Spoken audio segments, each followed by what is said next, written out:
Hey there YouTube, welcome back to another Black Powder update.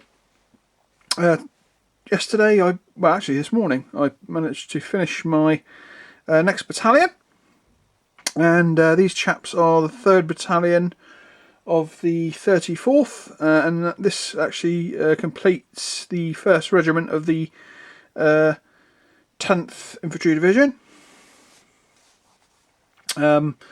and obviously half of the 1st Brigade.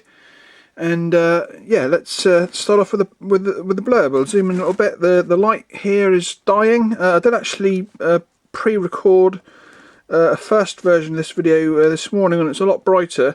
But I thought it overran a little bit, so I thought I'd just try and have another go at trying to cut this down a little bit.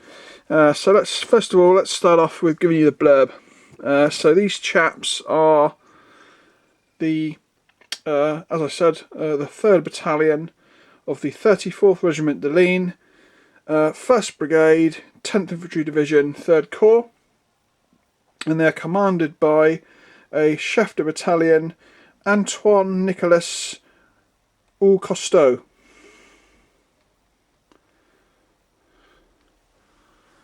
Okay, so let's slap him back.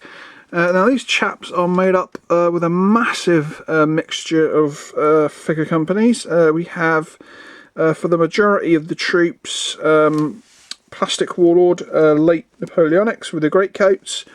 We also have 1815 Perrys with Greatcoats, and mixed in within the some of the command figures, we have Warlord, Calpe, Perrys, and even a front rank. So a real mixture there. So let's, without further ado, get going with the Grenadiers as usual. So I'll just move the light across. So again, we're sort of dying for light here. Try and get as good as I can get. There we go, that's not too bad. So here we have the Grenadiers. I believe we have 3 Warlord and 1 Perrys on here.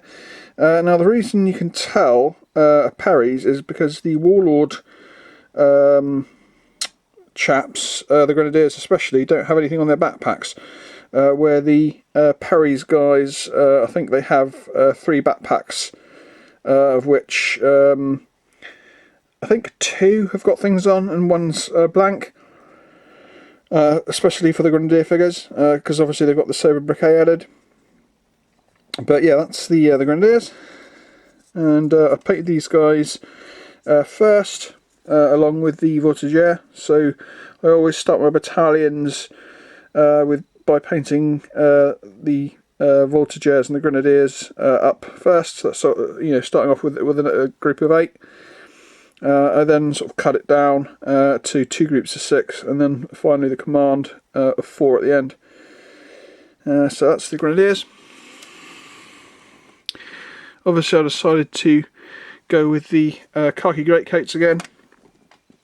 From the sort of artwork, it seemed that for some reason, although there are sort of like alternate colours of greatcoat, it does seem that this particular colour of khaki did seem to be quite predominant within 3rd Corps, so I decided to just go with. Always my first battalions have mixed greatcoats, but generally the other 2 tend to have the khaki.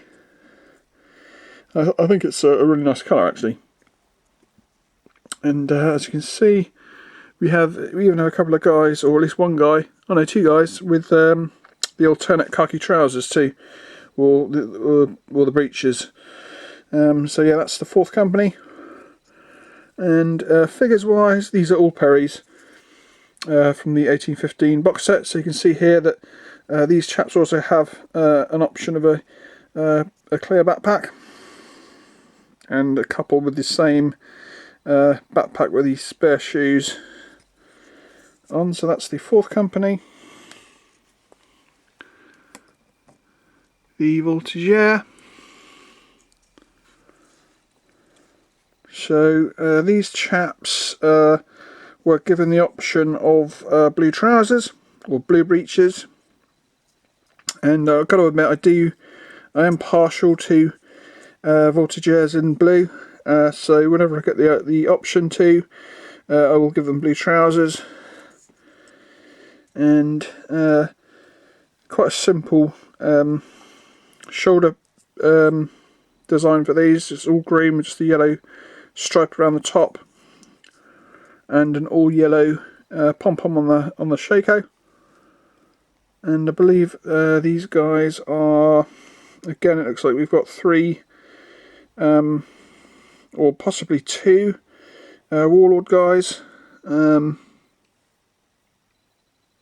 Just looking at the necks here. Maybe yeah, two Perrys I think on this particular base, and 2 warlord.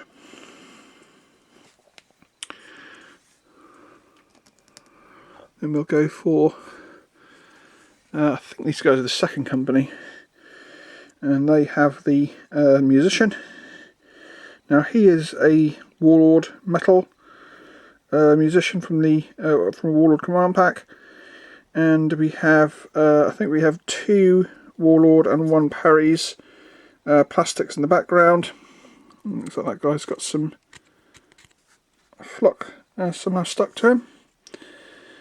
And yeah, that's the 2nd company. Then we'll go for the NCO stand. So on here, the NCO is actually a Calpe, and I'm not sure exactly how many warlord guys we've got on here. Possibly 1, possibly actually 2, because I think that hat with the shako with the undone strap is a warlord head. So 1 Perry, 2 warlords, and a Calpace NCO.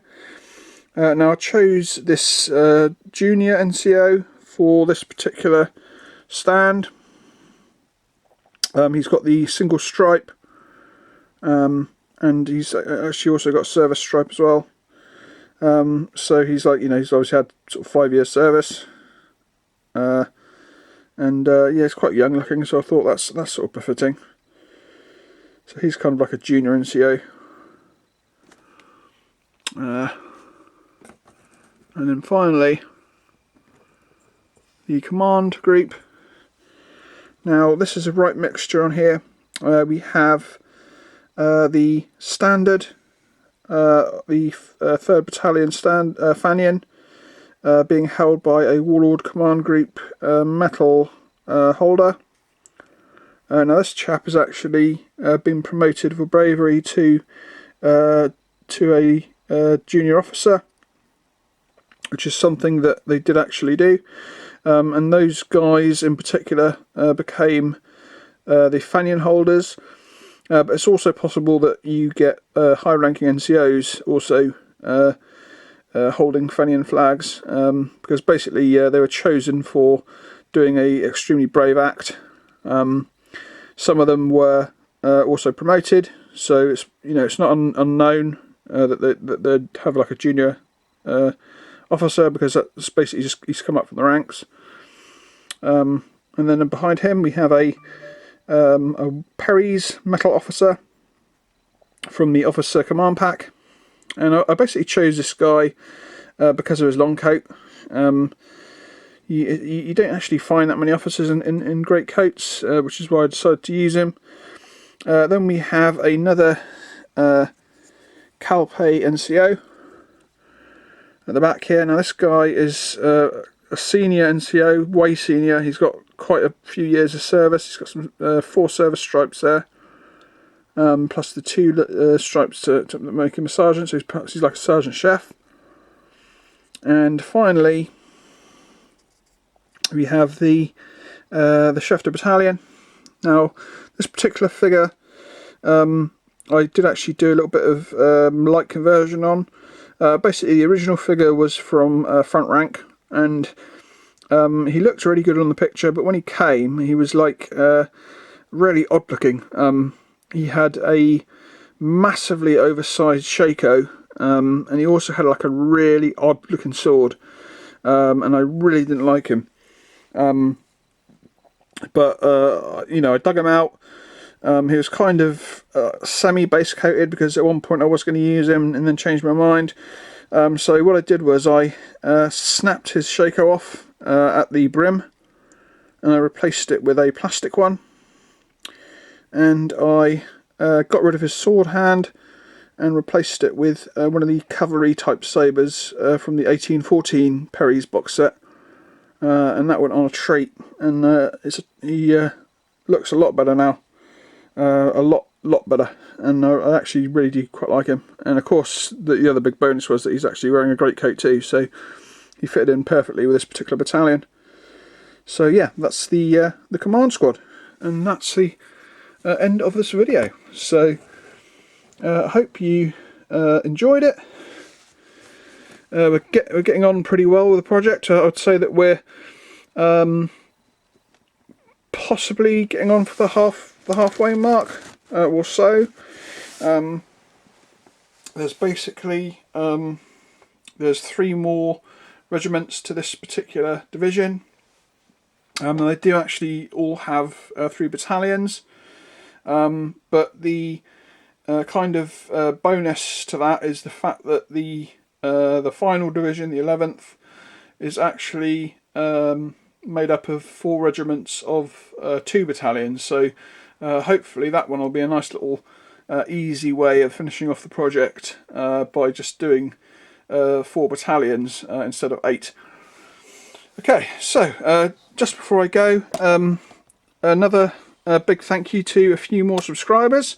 It seems that just about every time I leave my channel for a few days and come back, I get a few more stealthy subscribers that are private or whatever, because I don't get any notifications. So a big thank you, and of course a big thank you to everyone else. And it looks as if it's a fair possibility now that I could well reach my 500 definitely before the end of the year, hopefully. And then of course my next target after that will be to catch up and beat my friend, who I think is about 140 or 150 subscribers above me at the moment, and that will be, of course, the moment of great titanic victory when my lowly figure channel beats his Blu-ray channel that seems to pick up subscribers by literally wiping his nose, and you pick up some subscribers. But anyway, once again, hope you enjoyed it. Thanks again for supporting, and I'll catch you all in the next one. Until then, bye bye.